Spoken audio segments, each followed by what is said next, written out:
1946 का वह दिन जब कांग्रेस प्रेसिडेंट के लिए चुनाव होना था, जिसमें पंडित जवाहरलाल नेहरू को एक भी वोट नहीं मिला, परंतु गांधी जी की जीत के आगे सबको झुकना पड़ा। सरदार वल्लभ भाई पटेल, जिनको 15 में से 12 वोट मिले थे, उनको भी गांधी के आगे सरेंडर करना पड़ा। इस प्रकार से देश की दुर्भाग्य की कथा, या कहें कि देश की दुर्भाग्यपूर्ण नीति यहीं से चालू होती है। आइए सुनते हैं पुष्पेंद्र जी का भाषण। मकान बनाते हैं तो नींव को सबसे ज्यादा उसकी पूजा तक करते हैं, लेकिन इस राष्ट्र की, इस देश की जब नींव पड़ रही थी तभी उसमें मट्ठा भी डाल दिया था। तो आपका आज जो हश्र हो रहा है, जब तक उसको नहीं जानेंगे आप सही रास्ते पे जा नहीं पाएंगे। तत्कालिक तौर से ऊपर पानी लगा लगा के पत्तियों को साफ करने से पीपल की जड़ मजबूत नहीं होगी। आचार्य जेबी कृपलानी ने उन 15 वोटों का जो डिब्बा खोला था, तो आज आपने एक नया शब्द सुना होगा कि ये ईवीएम मशीन हैक कर दी गई है। भारत के इतिहास में कांग्रेस पार्टी को अपना अध्यक्ष चुनने के लिए ये कोई आज के समझदार नहीं है, ये पुराने समझदार हैं। इन्हें उस जमाने भी मालूम था क्या करना है। 1946 के चुनाव में जहां कांग्रेस का अध्यक्ष चुनना था, उसमें मशीनें हैक हो गई। डिब्बा खुला, आचार्य जेबी कृपलानी ने 15 में से 1 वोट पट्टाभी सीतारमन को मिला, 14 में से 2 वोट इनवैलिड हुए, 12 वोट लौह पुरुष सरदार पटेल को मिले।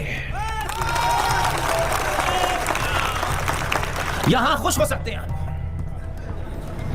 अब उस पूरी बात को पढ़ेंगे तब आपको समझ में आएगा। और यह मैं फिर कह रहा हूं, यह किसी इरफान हबीब जैसे फ्रॉड की किताब का रेफरेंस नहीं दे रहा, जिसने अपनी वो किताब लिखी है, जिसकी किताब आज भी 2022 के भारत में यूपीएससी में बैठने वाले लड़के को पढ़नी पड़ रही है। उस किताब में वो लिखता है कि शिवाजी एक पहाड़ी चूहा था। अगर आपको यूपीएससी में पास होना है तो यही लिखना पड़ेगा। आचार्य जेबी कृपलानी ने इस पूरी घटना के ऊपर एक किताब लिखी है। देश के समझदार दलाल नेताओं ने उस किताब का नामो निशान मिटा दिया, जबकि वो किताब गवर्नमेंट ऑफ इंडिया के पब्लिकेशन डिवीजन ने छापी थी, वो सब जगह से गायब कर दी है।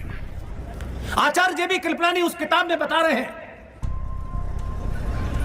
कि जब मैंने महात्मा गांधी से कहा कि नेहरू को एक भी वोट नहीं मिला है, तो गांधी जी ने गर्दन नीचे कर ली। और जो पहली बेईमानी बापू ने की देश के साथ, पर्ची लिखी जेबी कृपलानी को दी, पटेल को देखो। पटेल ने उस पर्ची को देखा और वापस कर दिया। मैं उनकी उम्र की वजह से कुछ शब्द नहीं इस्तेमाल करना चाहता हूं, लेकिन बेहयाई और बेशर्मी की भी लिमिट होती है। दूसरी पर्ची दी पटेल को देने के लिए, उस पर लिखा था कि इस्तीफा दे दो। पटेल कद्दावर आदमी था, स्वाभिमानी आदमी था। उन्होंने पर्ची वापस की और चले गए। इस बेईमानी के साथ जिस आदमी को 14 में से 1 भी वोट नहीं मिला, वो कांग्रेस पार्टी का अध्यक्ष चुन लिया गया। दोस्तों, यह थी पुष्पेंद्र कुलश्रेष्ठ जी के भाषण की कुछ क्लिप जो हमने आपके सामने प्रस्तुत की। चाचा नेहरू और महात्मा गांधी के बारे में आपके क्या विचार हैं दोस्तों, कमेंट में जरूर लिखें।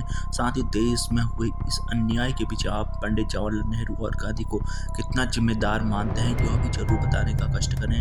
धन्यवाद।